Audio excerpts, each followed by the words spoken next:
Hi అండి, welcome to my channel Annapurnamma kitchen వంటలు. ఈరోజు నేను మరమరాల మిక్చర్ చేశానండి. ఇది చాలా బాగుంది. మా మనవరాళ్ళు మనవడు చేయమంటే చేశాను. ఈ చిప్స్ ఇలాగ వేపేసుకుని ఇవి అన్నీ వేపేసుకోవాలండి.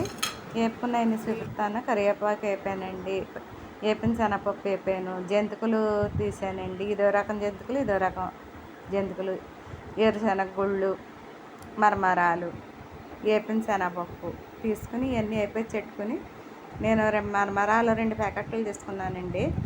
ఇందులో చిప్స్ వేపింది వేసేసాను. ఇది తర్వాత ఏమో ఇంకా అన్నీ ఇలా వేసేసుకొని కలిపేసుకుంటే మనకి చాలా సులువుగా అయిపోద్దండి. ఇవేమో అటుకులు, ఈ అటుకులు కూడా వేపేసి పక్కన పెట్టాను. ఇది అటుకులు వేపేసాక మళ్ళీ వేసింది తర్వాత కరివేపాకు వేసానండి. ఇలా కలిపేసుకుని కరివేపాకు కూడా వేసి కలిపేసి తర్వాత అన్నీ వేసేసుకున్నాను అనమాట అండి. కరివేపాకు కూడా ఇలా మనం చక్కగా కలిపేసుకుంటే దీనికి పట్టేస్తుంది. కరివేపాకు చాలా మంచిది అంటారు కదా.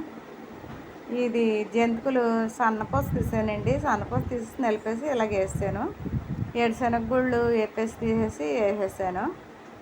ఇది ఇలా కలిపేసుకుంటా ఇదో రకం జంతికలు తీసానండి. చక్రాల్లో ఉంటాయి కదా, అవి 3 జంతికలు దాకా తీసుకుని శనగపిండితోను ఇందులో కలిపేసాను.